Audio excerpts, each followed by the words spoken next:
الحمد لله الذي لا جد له ولا ند له، لا مثل له ولا مثيل له، لا أول له ولا آخر له، لا بداية له ولا نهاية له. ونشهد أن لا إله إلا الله، ونشهد أن سيدنا وسندنا وحبيبنا وحبيب ربنا ومولانا محمدا عبده ورسوله، أرسله بالحق بشيرا ونذيرا وداعيا إلى الله بإذنه وسراجا منيرا. أما بعد، فأعوذ بالله من الشيطان الرجيم. بسم الله الرحمن الرحيم. وما من دابة في الأرض إلا على الله رزقها ويعلم مستقرها ومستودعها، كل في كتاب مبين. فقال سيدنا رسول الله صلى الله عليه وسلم: كن في الدنيا كأنك غريب أو عابر سبيل، أو كما قال النبي عليه الصلاة والسلام. اللهم صل على سيدنا محمد وعلى آل سيدنا محمد، كما صليت على إبراهيم وعلى آل إبراهيم إنك حميد مجيد. اللهم بارك على محمد وعلى آل محمد، كما باركت على إبراهيم وعلى آل إبراهيم إنك حميد مجيد. اللهم صل على سيدنا محمد كلما ذكره الذاكرون وكلما غفل عن ذكره الغافلون.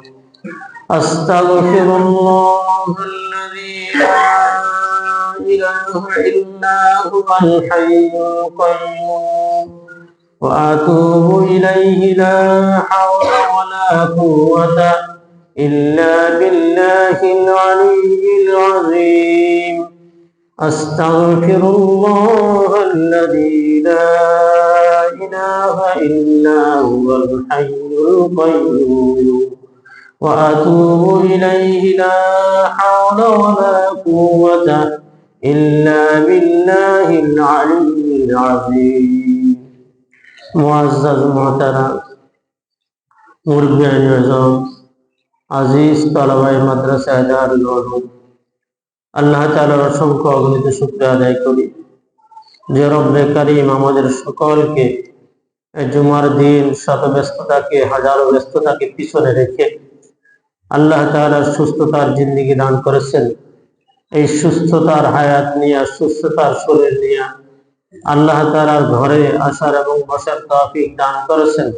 রব্বে কারীমের শুকরিয়া আদায় করি, আলহামদুলিল্লাহ। আল্লাহ তাআলার অপরন্ত শুকরিয়া যে হাজারো মানুষ, লাখো মানুষ, শত মানুষ আল্লাহ তাআলা যাদেরকে বুদ্ধি, বিবেচনায়, বিবেকে আমার থেকে আল্লাহ তাআলা যাদেরকে ভালো দিয়েছেন, সুস্থতাও আল্লাহ তাআলা তাদেরকে ভালো দিয়েছেন। শরীরের গঠন আকৃতি প্রকৃতিতে আমার থেকে তাদের শরীরের আকৃতিও ভালো, গঠনও ভালো, দেখতে শুনতে ভালো। এরপরে আল্লাহ তাআলা ওদের থেকে আমাকে পছন্দ করে। আল্লাহ তাআলা তাদের ঘরে আগে আগে আসার তৌফিক দান করেছেন, এজন্য শুকরিয়া আদায় করি, আলহামদুলিল্লাহ। বুদ্ধিমান, বুদ্ধি, বিবেচনা, বিবেক, আকল, এগুলা সবগুলো আল্লাহ তাআলা দেওয়া বড় নিয়ামত। এই নিয়ামত গুলাকে আল্লাহ তাআলা রাস্তায় ব্যয় করা চায়। আমার বিবেক, বুদ্ধি, বিবেচনা এটা তখনই আমার নিষ্ফল হবে যদি আল্লাহ তাআলা রাস্তায় আমার চিন্তা চেতনা যদি ব্যয় না হয়। আল্লাহ তাআলার হুকুমের প্রতি আমার চিন্তা চেতনা যদি না থাকে, তাহলে আমার এই চিন্তা চেতনা, আকল, বুদ্ধি, বিবেক এটা কোনো কাজের না। আরব দেশের মধ্যে একটা লোক ছিল, তাকে সকলে জ্ঞানী বলত। দুইটা পণ্ডিতের কথা বেশি আরব দেশের মধ্যে রাসূল সাল্লাল্লাহু আলাইহি ওয়াসাল্লামের সময় বেশি আলোচিত। একজন হলো আবুল হেকাম, যাকে জ্ঞান বিজ্ঞানের পণ্ডিতের বাপ বলা হতো। কিন্তু যখন ইসলাম চলে আসছে, আল্লাহ তাআলা হুকুমের কাছে যে ব্যক্তি মাথা নত করে নাই, এই ব্যক্তিকে জগতের সমস্ত মানুষ আবু জাহেল বলছে। আবু জাহেল মানে, আবুল হেকাম মানে পণ্ডিতের বাপ, আবু জাহেল মানে মূর্খের বাপ, মানে যে গণ্ড মূর্খ, যার চাইতে বড় কোনো মূর্খ নাই। এটাকে আমাদের সমাজে বলে গণ্ড মূর্খ, মানে কিছুই জানে না, একবারে নিরক্ষর। এই ব্যক্তিকে আমাদের সমাজে গণ্ড মূর্খ বলে। তাহলে যে ব্যক্তির দুনিয়াবি জ্ঞান, বিবেচনা, বুদ্ধি, সমাজ চালানো, সমাজের নেতাগিরি করা সবকিছুই তার যোগ্যতা ছিল, একটা যোগ্যতা ছিল না, কোরআনের হুকুমকে সে মানে নাই, এজন্য তাকে মূর্খের বাপ বলা হয়েছে। এই জগতের মধ্যে মানুষ আবু জাহেলকে এত বেশি ঘৃণা করে। মানুষ যদি হজে যায়, হজে যাইয়া উমরা করি, তাওয়াফ করি, মনে হয় শয়তানকে কম কোরবানি, এত খুশি হয় না যত বেশি আবু জাহেলের বাড়ির মধ্যে পায়খানা করতে পারলে যত বেশি খুশি লাগে। কত বড় ঘৃণা মানুষে তাকে করে।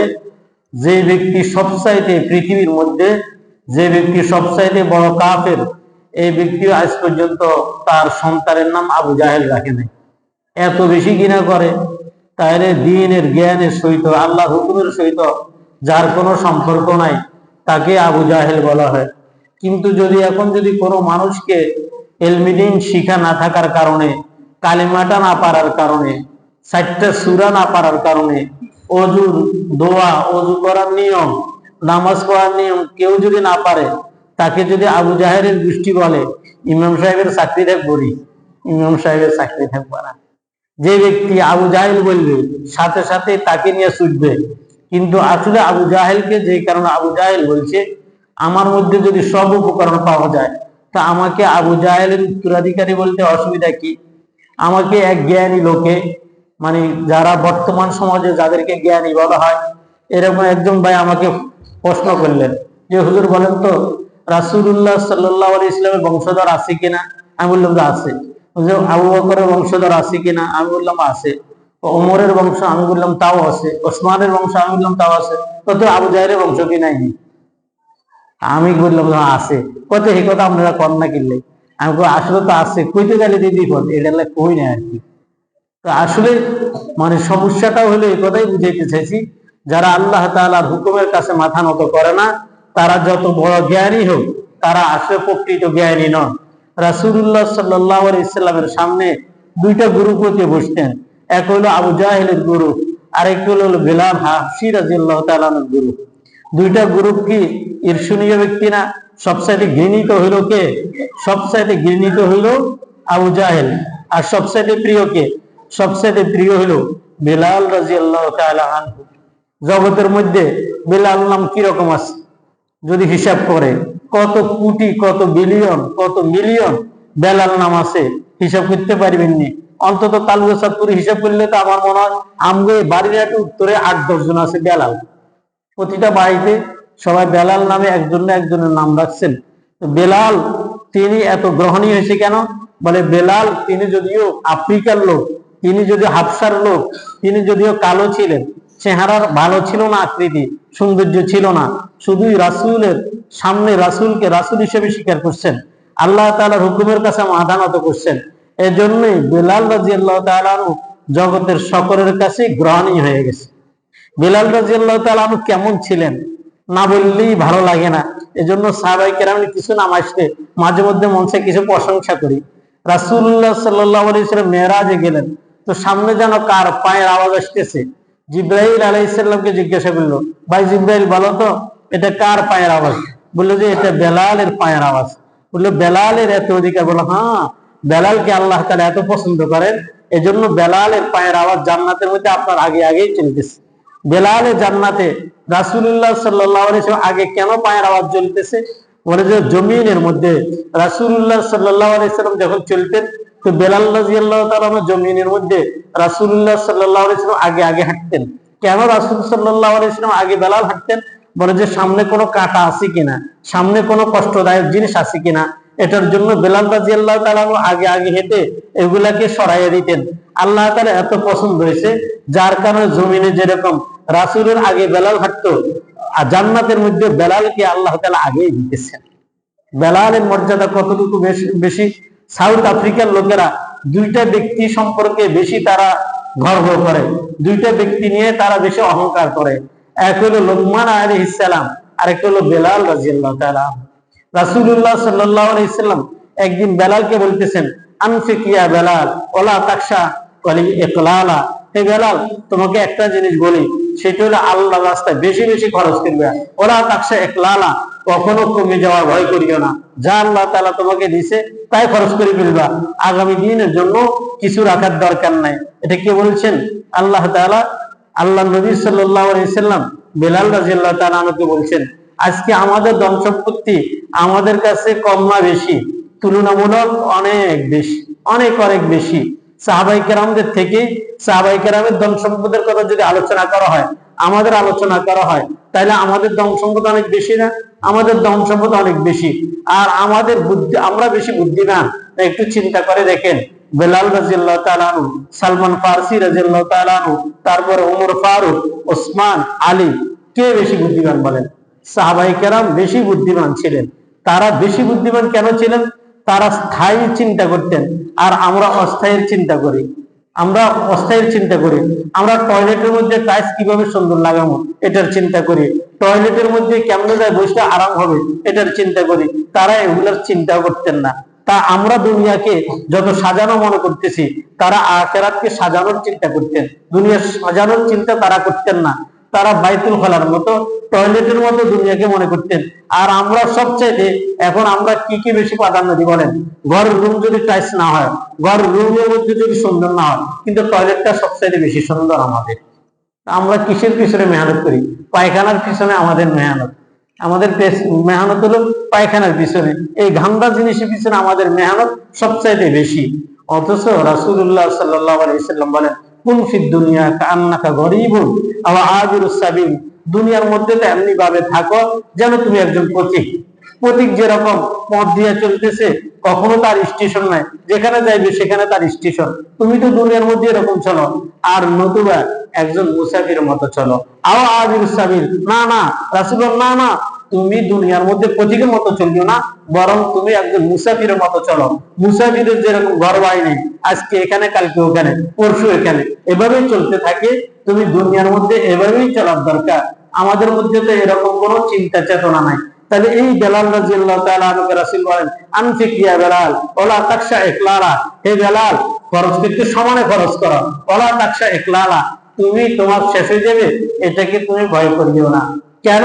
আচ্ছা, একজন কোম্পানির আন্ডারে আপনি চাকরি করেন, কোম্পানি আপনাকে বলবে, আমি তোমাকে যেদিন যা টাকা দিব তাই খরচ করে ফেলবা, যা দিবে 1 টাকা না করে তুমি রাখতে পারবে না। আপনি কি রাখবেন?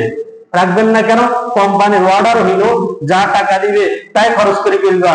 আপনি যদি কোম্পানির অর্ডার না মানেন, তাহলে আপনি কি কোম্পানির প্রিয় পাত্র হইতে পারবেন? আপনি কোম্পানির প্রিয় পাত্র হইতে পারবে না। তদ্রূপ ভাবে আল্লাহ তাআলা আমাকে আপনাকে সম্পদ দিতেছে, আমি আপনি সম্পদ গুলাকে আমরা রাখতেছি। সম্পদ রাখার দ্বারা ফায়দা বেশি না খরচ করার দ্বারা ফায়দা বেশি? এই কথাটাই আমাদের বুঝে আসে না। এখানেই আসছি, সকলের মুখ কালো হয়ে যায়, হুজুর কি বললে এই কথা? সম্পদ রাখার দ্বারা ক্ষতি বেশি, আর ছেড়ে দেওয়ার দ্বারা লাভ বেশি। ছেড়ে দিলে আমি আমার শরীরের পিছনে যদি খাই, তো আমি শরীরের পিছনে ব্যয় করলাম। যদি মসজিদ মাদ্রাসা দিই, তো আখিরাতের জন্য ব্যয় করলাম। আর যদি রেখে দিলাম, তাহলে চকিদারগিরি করলাম। চকিদারগিরি মানে পাহারাদারি। আজকে কত সম্পদ হলো, কালকে কত হইলো, পরশু কত হইলো, এটা পাহারা দিতে দিলাম। মারা যাওয়ার পরে সম্পদকে ব্যয় করবে আমার ছেলে, আমার উত্তরাধিকারী, আমার পরবর্তী জেনারেশন এই সম্পদটা ব্যয় করবে। সম্পদ আমি কামাইলাম, আমার মাথার গাম পায়ের মধ্যে ফেললাম, যে খরচ করবে তার কি আমার সম্পদের জন্য মায়া থাকবে? তার তো আমার সম্পদের জন্য মায়া থাকবে না। তাহলে চকিদারগিরি করলাম, আমি শুধুই মাত্র পাহারা দিলাম, সম্পদের পাহারা দিলাম, আর খরচ করলে আরেকজনের। তাহলে যে খরচ করবে সে কি আমার সম্পদের মায়া নিয়ে খরচ করবে? সে আমার সম্পদের মায়া নিয়ে খরচ করবে না। এজন্য আমাদের নোয়াখালী একটা প্রবাদ আছে, নিজের পায়ের জুতা বাবার গায়ের শাল। অর্থাৎ বাবার দেওয়া শাল দিয়া নিজের পায়ের জুতা মোছে, অর্থাৎ নিজে টাকা দিয়ে জুতা কিনছে, এখন বাপের 3000 টাকা শাল দিয়া জুতা মোছে। কি কারণে? নিজের টাকার জুতা তো, এই কারণে জুতার দাম বেশি তার কাছে বাবার শালের চেয়ে। কারণ বাবা যে পরিশ্রম দিয়া করছে এটা তো তার গায়ে লাগে নাই, সে যেটা পরিশ্রম দিয়ে করছে এটা তার গায়ে লাগে। এই জন্য ভাই বন্ধুগণ, আসলে সকল আল্লাহ তাআলা সম্পদশালী আল্লাহ তাআলাই বানান, দরিদ্র আল্লাহ তাআলা বানান, ধনী গরিব এটা আল্লাহ তাআলা পক্ষ থেকে হয়। ধনীর দাম হয় কখন? ধনীর দাম হয় সমাজের মধ্যে যদি গরিব থাকে, আর ধনীর দাম হয় না কখন? সমাজে যদি গরিব না থাকে। সমাজের প্রত্যেকটা লোক যদি দানশীল হয়, প্রত্যেকে যদি ধনী হয়, তাহলে দরিদ্র যদি কোনো এলাকার মধ্যে না থাকে, ওই এলাকায় ধনীর কোনো দাম থাকবে? তাহলে দরিদ্র দাম তখনই হয় যখন দরিদ্র থাকে। এজন্যই ধনীর হুকুম হলো সেই যেন ধনকে যেন গরিবের পিছনে যেন ব্যয় করে। ধনীর হুকুম করলেন আল্লাহ তাআলা যেন দরিদ্রের পিছনে ব্যয় করে। আজকে ব্যয় যখন আমরা ভুলে গেছি তখন আমাদের ক্ষতি হয়েছে। টাকা পয়সা এগুলো আল্লাহ তাআলা দিয়ে থাকেন। আল্লাহ তাআলা আপনাকে আমাকে প্রত্যেকটা ব্যক্তিকে আল্লাহ তাআলা দিবেন, কিন্তু প্রত্যেকটা ব্যক্তি যে পরিমাণ টাকা পয়সার জন্য পেরেশান, পুরো জিন্দেগিকে আমরা শুধু রিজিকের জন্যই পেরেশান করি। পুরো জিন্দেগি কিসের জন্য পেরেশান? এক মুখিনে ঢুকবে আরেকটা বাহির হবে, এটা ছাড়া আর কোনো কাম আসেনি দুনিয়ার মধ্যে? এটা ছাড়া তো আরো কোনো কাম নাই। চারটা খাইবে আর পায়খানা করবে, এটাই তো কাম, আর কি আছে? প্রত্যেকটা ব্যক্তি শুধু এটার জন্য পেরেশান, কেমনে ভালো খাইবে আর কেমনে বাস পেটের থেকে এটা বাহির করবে। ঢুকে না, পেরেশান। আবার ঢুকলে যদি বাহিরে না হয়, আল্লাহ তাআলা ঢুকাইলো আর ঢুকলে যদি বাহিরে না হয়, তাহলে কত বড় পেরেশান না? আবার পায়খানা যদি কারো যদি 1 দিন 2 দিন যদি না হয়, 3 দিন যদি না হয়, কি অবস্থাটা হবে তার? পানিকে ঢুকাইলো, পেশাব হইল না, এই ব্যক্তির কি পেরেশানি হবে? এই প্রত্যেকটা ব্যক্তি শুধু খাওয়া আর ছেড়ে দেওয়া এটার জন্য পেরেশানি, অথচ আল্লাহ তাআলা এটা একেবারে আমাদেরকে নিষেধ করেন।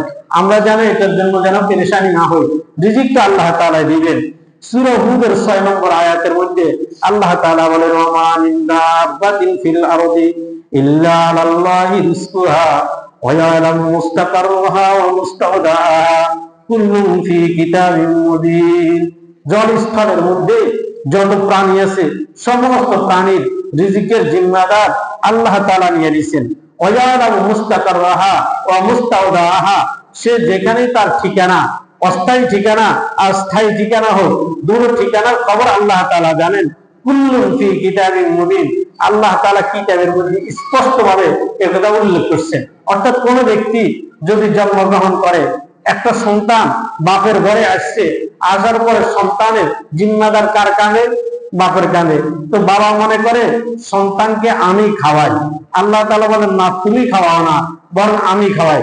যদি মেয়ে সন্তান হয় তাহলে বাপের অধীনে, আর বাপে খাওয়াইতে চিন্তা করে মাইয়ারে খাওয়াই লাভ কি, কয়দিন হলে বিয়ে না দিয়ে দিব। আল্লাহ তাআলা বলেন তোমারে তো এ কথা বলতে বলি নাই, তোমারও খাওয়াই আমি, তোমার মেয়েরও খাওয়াই আমি, তুমি খাওয়াইতে পারো না, তোমার খাওয়া যদি আমি বন্ধ করে দিই, স্যার বান্দা তোমার কতটুকু শক্তি আছে খাইতে পারিবা? কতটুকু শক্তি আছে? জগতের বহু লোক আছে না, কোটি টাকার মালিক, কিন্তু এক লোকমা ভাত সে খাইতে পারে না। সকাল বেলায় তার একটা রুটি, দুপুর বেলায় 1 চিমটি ভাত, এতটুকু একটা বাটি মাপা ভাত, ডায়াবেটিসের কারণে রাত্রে একটা রুটি। তাহলে তার সামনে বড় লোকেরা, তার ঘরের চাকর, তার ঘরের বাকর, যারা তার ঘরের মধ্যে থাকে কাজ কাম করে, চাকরেরা ভালো খায় কিন্তু বেড়া খাইতে পারে না। বিয়ের অনুষ্ঠানে গেলে সবাই মুরগি গোশত, গরুর গোশত, এরকম ভাবে যে সমস্ত ভালো খাবার দেয় সবাই তার সামনে এমন ভাবে চালায় জিহ্বায় পানি আসে, কিন্তু খাবার অধিকার নাই, খাবার কোনো কি নেই, অনুমতি নেই। অথচ তার টাকা দিয়েই বড় অনুষ্ঠান পেতেছে, তার টাকা দিয়ে বড় অনুষ্ঠান, খাওয়ার কোনো কি নেই, অনুমতি নেই। তা আল্লাহ তাআলা বলেন তোমারও তো আমি খাওয়াই, যতক্ষণ খাওয়ার অধিকার দিছি তখন খাইছো, এখন খাইতে পারো না। তুমি মনে করো তোমার ঘরের মেয়েটাকে তুমি খাওয়াইতেছ, বরং তুমি খাও না। তুমি মনে করো তোমার ঘরে যে তোমার মা আছে, বুড়ো মা, তুমি খাওয়াও। তুমি মনে করো তোমার ঘরে যে বুড়ো জায়গাটা আছে, যেটা এতদিন আব্বা বলতে টাকার কারণে এখন হে বুড়ো হয়ে গেছে, তার পকেটে টাকা না থাকার কারণে এখন তো বুড়ো নিয়ে ভাত খাইছিনি, বড়ওয়ালা করে জিজ্ঞাসা করে, কখনো বলে না আব্বা ভাত খাইছেননি। তাহলে আব্বা শব্দটা ছোট থাকতে যত মধুর ছিল, যৌবন কালে যতটুকু স্বার্থের জন্য ডাকছিল, বুড়াটি বয়সে কি এই মধুর ডাকটা আছে? এই ডাকটা তো নাই। ছোট কালে আমরা যেরকম আমাদের বাবাকে এরকম জড়াই ধরছিলাম একটা চকলেটের জন্য, যৌবন কালে কি কখনো বাবাকে এরকম কলজের সাথে লাগাইছিনি কিনা যে বাবা আপনার জন্মের দ্বারা তো পৃথিবীর আলো আর বাতাস দেখছিলাম, এ কথা কি আমার মুখ দিয়ে কখনো বাইরে হয়েছে? বৃদ্ধকালে একই অবস্থা, কখনো বাপের দিকে ফিরে তাকানোরও সময় পাই নাই, নিজে নিজেকে নিয়ে ব্যস্ত।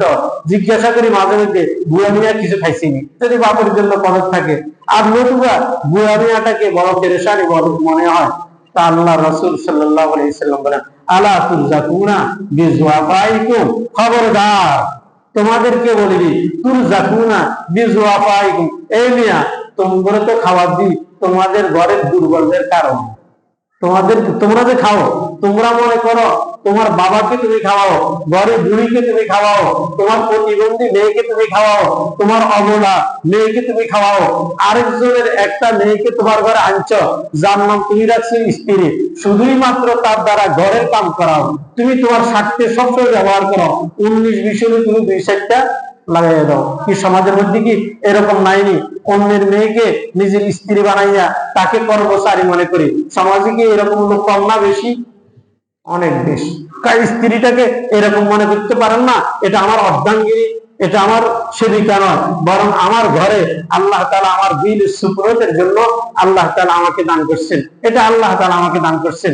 একটা বাবা একটা মেয়েকে 16 বছর পর্যন্ত 18 বছর পর্যন্ত লালিত পালিত করে আপনার সফর করলো, বাবা তার থেকে কিছু নেয় নাই, কিছু নিছে? একটা মেয়েকে মানুষ করতে বাবা কখনো তার মেয়েকে বলেনি মা বাতরা দাও, এটা করো সেটা করো, আজকে কাম করানো কিনলে, এটা কোনো বাবা তার মেয়েকে কখনো বলে না। বাবা বলে আমার ঘরের রানী এটা, আমার রানী এটা। কি বলে আরো মেয়েদেরকে আমার মা বলে। একজন বাবা তার সন্তানকে তার মেয়েকে মা বলে ডাকে, ডাকে না? যাদের মেয়ে আছে তারা তো অবশ্যই মেয়েদেরকে মা বলে ডাকেন। মেয়ের ঘরের মনে হয় অর্ধেক সৌন্দর্য মেয়ের কারণে।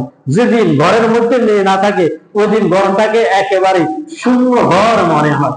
তো আরেকজনে তার মেয়েটাকে এত সুন্দর করে রানীর মতো লালিত পালিত করে আপনার ঘরে যখন সফর করলো, আপনার দরকার ছিল ওই বাবার মতো আপনি মেয়েটাকে এরকম আপনার শরীরের অর্ধাঙ্গিনী মনে করা, কিন্তু এটা না মনে করি, আমরা ঘরের কর্মচারী মনে করি। রাত্রিবেলা কাজের হিসাব নিয়ে একটু ব্যস্ত বলে 2-4টা লাগায়। রাসূল সাল্লাল্লাহু আলাইহি সাল্লাম বলেন, আলা তুরজাকুনা বিজওয়াফাইকুম, এই মিয়া দুর্বলদের দ্বারাই তোমার রিজিক দি। ঘরের মধ্যে তোমার নারী রইল দুর্বল, এদের দ্বারা তোমার রিজিক দি। তো বাপের ঘরে যতক্ষণ পর্যন্ত মেয়েটা ছিল তো বাপকে রিজিক দিছি এই মেয়ের কারণে। এই মেয়েটা যখন স্বামী নামক আরেকটা পুরুষের অধীনে যখন গেছিল তখন আল্লাহ তাআলা বলেন, ইয়ালাম মুস্তাকার রাহা, তার স্থায়ী ঠিকানা যেটা বাবার বাড়ি ছিল ওই স্থায়ী ঠিকানাতে আমি রিজিক দিছি। ওয়াজালাম মুস্তাউদাহা, এখন যখন স্বামীর বাড়িতে গেছে অস্থায়ী জিন্দেগির মধ্যে এটারও রিজিক আমি দিয়ে দিব। এটার রিজিক কে দিবে? আমি দিয়ে দিব। আচ্ছা বলুন তো, একটা মেয়ে আমাদের বাড়িতে আজকে অশান্তি কোন জায়গায় বলতে পারবেন? এই কোরআনের আয়াতের হুকুম আমাদের না মানার কারণে, না বুঝার কারণে। এজন্যই আয়াতটা আপনাদের সামনে উপস্থাপন করলাম। একটা মেয়ে আসার পরে সে স্বামীর ঘরে আসলে কখনো বলতে পারে না এটা আমাদের। মনে করেন একটা জিনিসের কি দাও বা যেগুলো লাগে বলকি এটা আমাদের, বলে এটা আমার শ্বশুরদের। বলে কার? এটা আমার শ্বশুরদের, এটা এদের, এটা অমুকদের। কিন্তু কখনো এই কথা বলে না এটা চিন্তা আমাদের, এই বটকিটা আমাদের, এটা আমাদের। অন্যের সাথে কথা বলতে গেলে এটা বলে না। যদি আমাদের বলে তো শ্বশুরও দোষ ধরে, বাড়িওয়ালারাও দোষ ধরে, কোন দিনকার বউ অঙ্ক আনলো, কোন দিনকার বউ এখনকার কি আঙ্গ। আচ্ছা এটার দ্বারা আপনার কি লস হইল না লাভ হইল? বলে আপনার লস হইল। ঘরে বৌমা আসার পরে তাকে যদি শিক্ষা দিতেন এই সংসারটা তোমার, এই সংসারটা কার? আজকে থেকে এই সংসারটা তোমার। একটা বউ যখন ঘরের মধ্যে আসে সে আজীবনের জন্য কি আপনার ঘরে আসছে না? তো আজীবনের জন্য যখন আসছে তখন তো আপনি তাকে এই কথা বলার দরকার ছিল এই সংসারটা তোমার, সংসারটা তুমি কেমনে বসাইবা তোমার চিন্তা। তাহলে কোনো বউ যদি এই কথা বলে এটা আনন্দ, তাহলে বউরও সহায় করার দরকার, যাক আমি একটা মা পাইছি, আমি একটা কি পাইছি? মা পাইছি। এই সংসারটা সে নিজের মনে করে, তাইলে না সে নিজের মতো করে গড়বে। আর যদি মনে করে স্বামীর বাড়ি পরের বাড়ি, স্বামীর বাড়ি পরের বাড়ি, মহিলারা কি মনে করে, একজন বউ আসার পরে স্বামীর বাড়িতে কার বাড়ি মনে করে? পরের বাড়ি। তো স্বামীর বাড়িতে যদি পরের বাড়ি মনে করে, এটা কি কখনো উন্নত হবে? এটা কখনো উন্নত হবে না। কারণ স্বামীর বাড়ি পরের বাড়ি, প্রত্যেকদিন রাতকে শুনতে হয়ে এই কথা কর, ঘুমের থেকে উঠিয়ে কথা কর, তাহলে পরের বাড়িতে পরের মতো সাজাইবে, নিজের বাড়ি দিয়ে না নিজের মতো সাজাইবে। আপনার সংসার আপনি যতটুকু সাজাইবেন, আপনার সংসারকে অন্য এরকম সাজাইবে? এজন্যই দরকার ছিল কথা, বৌমাদেরকে এটা শিক্ষা দেওয়া, এটা তোমার বাড়ি, তোমার ঘর, তোমার সংসার, কেমনে সাজাবা তুমি সাজাইবা, আমি বিদায় নিতেছি। আমি কি করতেছি? বিদায় নিতেছি। শ্বশুর বিদায় নিতেছে না, শাশুড়ি বিদায় নিতেছে না, নাকি ঘরের মধ্যে আপনারা শ্বশুর শাশুড়ি আজীবন থাকবেন? না, আপনারা চলে যাবেন।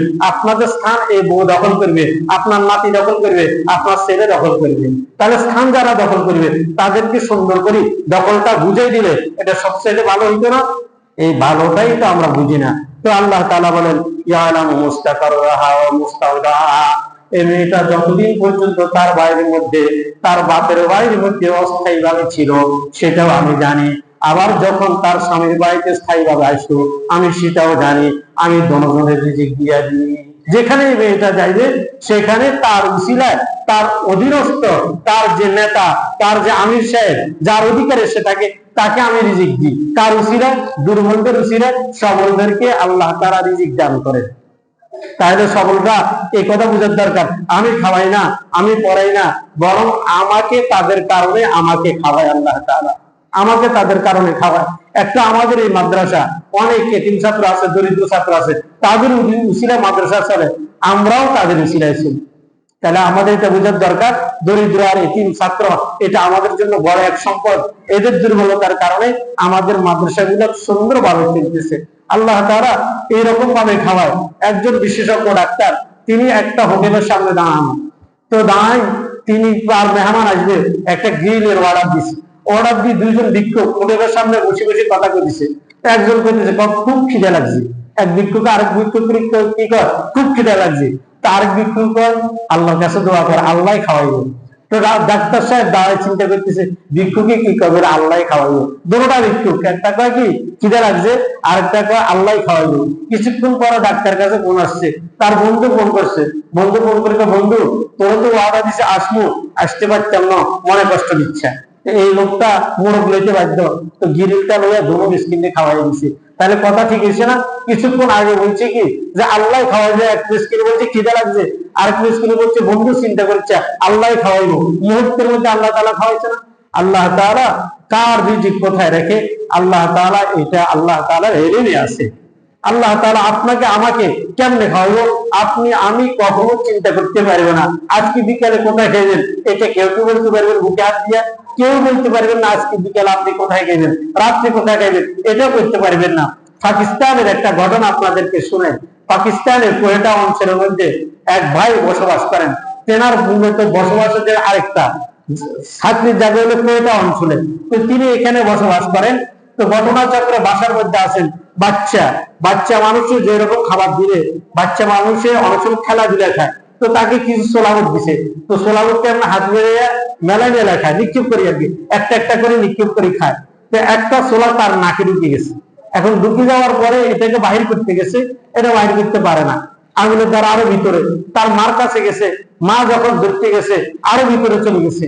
কিছুক্ষণ পরে তারা তাদের এলাকায় যাবে, গাড়ি আসবে, এলাকার মধ্যে বিয়েতে যাইবে, অনেক দূরে, 2 ঘন্টার পর প্রায়। তখন ছেলেকে বললো, স্বামী যখন ঘরে আসছে, স্ত্রী বললো আপনার ছেলে তো নাকের ভিতরে সোলাবুট ঢুকিয়ে গেছে, এখন কি করা? তো বাবা ধৈর্য ধর, 2 ঘন্টা পরে আমরা বিয়ের অনুষ্ঠানে যাবো, ওইখানে তোর চাচা ভালো ডাক্তার আছে, ওই ডাক্তারের কাছে নিবো, ওইখানে আমরা সোলাবুট বাইর করবো। এতক্ষণ যখন কষ্ট করছেন আর একটু কষ্ট কর। তো এই বাচ্চাটাকে নিয়ে তাকে গাড়িতে উঠেছেন, গাড়ি করে তারা যখন গেলেন তাদের অঞ্চলে, বিয়ে খাওয়ার আগে ডাক্তারের কাছে নিলেন। তো ডাক্তারের কাছে, ডাক্তার বাসা যাওয়ার পরে বললো যে ডাক্তার তো একটু টয়লেট আছে, একটু অপেক্ষা করেন। এই অপেক্ষার ভিতরে বাচ্চাটার জোরে একটা হাসি আসছে, হাসির সাথে সোলা বাইরে গেছে, একটা মোড়ক দড়ি গেছে, সোলাটা নিয়ে দিছে দৌড়। কি ভাই কি হলো? তাইলে সোলাটা কার রিজিকে ছিল? সোলাটা ছিল মুরগির। এজন্যই আল্লাহ তাআলা ওইটা অঞ্চল থেকে এই সোলাটাকে এই ব্যক্তির নাকের ভিতরে ঢুকাইয়া এখানের মধ্যে নিয়ে আসছেন, আর এখানে সে খেয়েছে।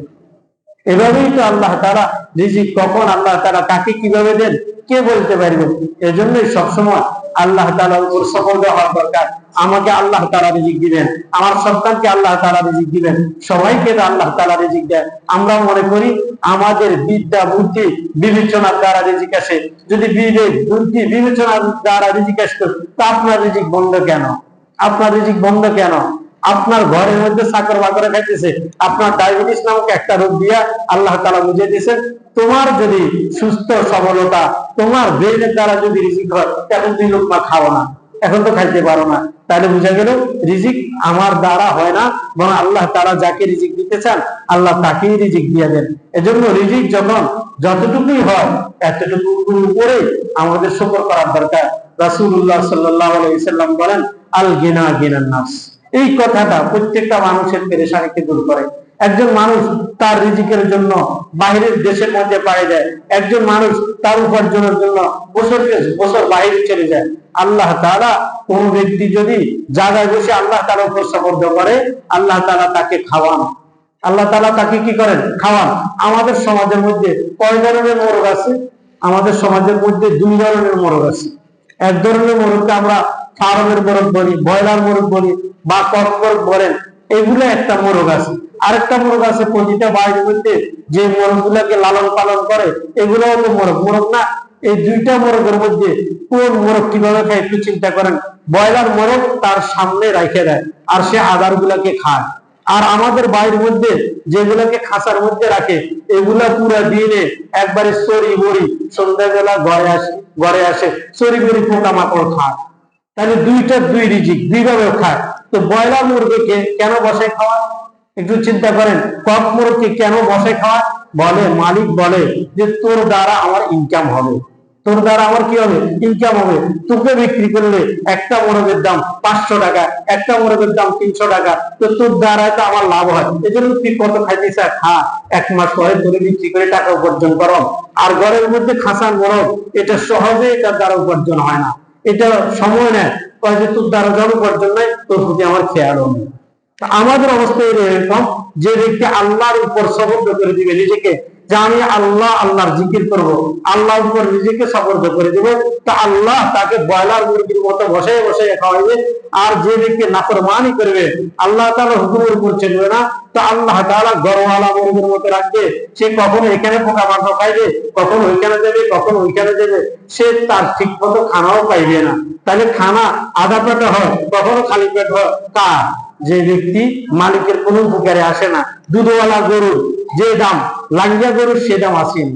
লাঙ্গিয়া গরু বুঝলেন না? নখাল্লা ভাষায় যে গরু বাচ্চা দেয় না, যে গাভী গরু বাচ্চা দেয় না, এটার কোনো দাম আসেনি। কিন্তু যে গরুটা 10 কেজি দুধ দেয়, মালিকে কি করে? মালিকে তার গোসলার মধ্যে রাখে, মশারি টাঙাই দেয় যেন মশা না কামড়ায়। রাত্রে একটা কয়েল ধরাই দেয়, সকালবেলা তাকে ভুসি দেয়, দুপুরবেলা তাকে খন্ডি দেয়। এইভাবে তার আইটির পরিবর্তন হয়, তাকে ভালো ভালো খাওয়ায়। মালিকে সে ঠিক করে খায় কিনা, তার সুস্থতা আছে কিনা, মালিক এটা বেশি লক্ষ্য রাখে। কি কারণে? তার থেকে আমার উপার্জন আসে, তার থেকে 10 কেজি দুধ আসে, এই 10 কেজি পাইলে আমার সংসার চলে। সুতরাং এই গাভীর আমার দাম বেশি। আল্লাহিয়া গরু যেটা কি করে না, বাচ্চা দেয় না, এটাকে কয়েকদিন পরে মালিকে বিক্রি করে গেলে, মালিকে তো রাখেই না, ঠিক করে খাওয়ারও দেয় না, বিক্রি করে গেলে। ঠিক কোন বান্দা যদি আল্লাহ তাআলার হুকুমের উপর চলে, 5 ওয়াক্ত নামাজ আদায় করে, আল্লাহ তাআলার জিকির করে, তো আল্লাহ তাআলা তার উপার্জনের মধ্যে আল্লাহ তাআলা বরকত দান করে। তার উপার্জনের মধ্যে আল্লাহ তাআলা বরকত দান করে। লাখ টাকার মালিক, অল্প টাকার মালিক সুখে স্বাচ্ছন্দ্যে চলে, আর একজন লাখ টাকার মালিক সে দুঃখী সংসার নিয়ে চলে। আমাদের সমাজের মধ্যে সবচেয়ে সন্তান কার কম? যে ব্যক্তির উপার্জন বেশি তার সন্তান কম, যে ব্যক্তির উপার্জন কম তার সন্তান বেশি। একজন ধনী লোক, যে ব্যক্তি কোটিপতি লাখপতি, তার ঘরের সন্তানের হিসাব নেন। আর আমাদের মতো যাদের দরিদ্র তাদের ঘরের সন্তানের হিসাব নেন। আমরা 22 গণি, তারপর সন্তান বলতে কয়টা? আর ধনী লোকে বলে একটা হইলে দুইটা নয়, দুইটা হইলে আর নয়। তাহলে তাদের এত উপার্জন, এরপর তাদেরকে জিজ্ঞাসা করেন কি অবস্থা? অবস্থা মানে কি? একটা বাড়ি করলাম 5 কোটি টাকা দিয়া, তো 4 কোটি টাকা আমার কাছে আসছিল, লোন হয়েছে 1 কোটি টাকা, এখন ব্যাংক লোনে আমার পেরেশানি করে দিচ্ছে।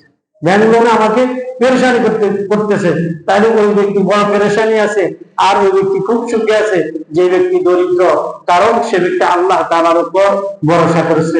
অমাইয়া তাওয়াক্কাল আলাল্লাহ ফাহুয়া হাসবুহু। কোন ব্যক্তি যদি আল্লাহ তাআলার উপর যদি তাওয়াক্কুল করে, আল্লাহ তাআলা তার জন্য যথেষ্ট হয়ে যায়। এজন্য সন্তান সন্ততির জন্য পেরেশানি না হওয়া, রিজিকের জন্য পেরেশানি না হওয়া। রিজিক কে দিবে? আল্লাহ তাআলাই রিজিক দিবে। একথা আল্লাহ তাআলা কথা বলছেন, কুল্লুন ফি কিতাবিন মুবিন। আল্লাহ তাআলা বলেন এই সব কথাগুলা আমি এই কিতাবের মধ্যে, কোরআনে কারীমের মধ্যে স্পষ্টভাবে বলে দিয়েছি, তোমরা যেন পেরেশানি না হও। এরপরে রিজিকের মধ্যে যেন আল্লাহ তাআলা বরকত দান করে। যারা পেরেশানি আছে তাদের জন্য কয়েকটা আমল বলে দিই। একটা আমল হইল ফজরের নামাজের পরে কোন ব্যক্তি যদি বা প্রত্যেক ফরজ নামাজের পরে সূরা কুরাইশ, ইলাফি কুরাইশ ইলাফিহিম রিহলাতাশ শিতা'i ওয়াস-সাইফ ফালইয়াবুদু রাব্ব হাযাল বাইত আল্লাযী আত'আমাহুম মিন জু' ওয়া আমানাহুম মিন খাউফ। কোন ব্যক্তি যদি প্রত্যেক ফরজ নামাজের পরে আগে পরে দুরূদ শরীফ, আগে 3 বার দুরূদ শরীফ, পরে 3 বার দুরূদ শরীফ, আর সূরা কুরাইশটা এরকম কোন ব্যক্তি যদি 7 বার পড়ে, অল্প সময়ের মধ্যে আল্লাহ তাআলা তাকে ধনী বানিয়ে দিবেন। অল্প সময়ের মধ্যে। আল্লাযী আত'আমাহুম মিন জু' ওয়া আমানাহুম মিন খাউফ। এই আয়াতটা পড়ার সময় মনে মনে বলি যে আল্লাহ, আমি এখন যে পেরেশানিতে আছি, আপনি আমার পেরেশানিটা দূর করে দেন। আল্লাহ তাআলা তার পেরেশানি দূর করে দিবেন। 1 নম্বর আমল। 2 নম্বর আমল হলো যে কোনো সময় আপনি বেশি বেশি বলবেন লা হাওলা ওয়ালা কুওয়াতা ইল্লা বিল্লাহ, লা হাওলা ওয়ালা কুওয়াতা ইল্লা বিল্লাহ। তাহলে আপনার সমস্ত পেরেশানিকে আল্লাহ তাআলা দূর করে দিবেন। সবচাইতে বড় পেরেশানি হলো কোন ব্যক্তি দুশ্চিন্তাগ্রস্ত হইয়া পাগল হইবে না, স্টপ করিবে না। যদি বেশি বেশি লা হাওলা ওয়ালা কুওয়াতা ইল্লা বিল্লাহ পড়ে, তাহলে স্টপ নামক রোগ থেকে আল্লাহ তাআলা তাকে হেফাজত করবে। এখন তো স্টপের সংখ্যা বাড়ে গেছে। 3 নম্বর আমল হলো প্রত্যেক দিন ফজরের নামাজের পরে যদি সম্ভব হয় আল্লাহু লাতীফুন বিইবাদিহি ওয়া ইয়ারযুকু মান ইয়াশা, এই আয়াতটা কোন ব্যক্তি যদি 70 বার পড়ে, অল্প সময়ে আল্লাহ তাআলা তাকে ধনী বানিয়ে দিবেন। এরপর আরেকটা আমলের কথা বলি, যে কোন ব্যক্তি যদি আরেকটা আমল করে ইস্তিগফারের আমল, আস্তাগফিরুল্লাহ রাব্বি মিন কুল্লি যামবি ওয়া আতুবু ইলাইহি লা হাওলা ওয়ালা কুওয়াতা ইল্লা বিল্লাহ। এটা যদি পড়ে আল্লাহ তাআলা সমস্ত পেরেশানি দূর করবেন, রিজিকের পেরেশানি দূর করবেন। আল্লাহ তাআলা আমল করার তৌফিক দান করেন।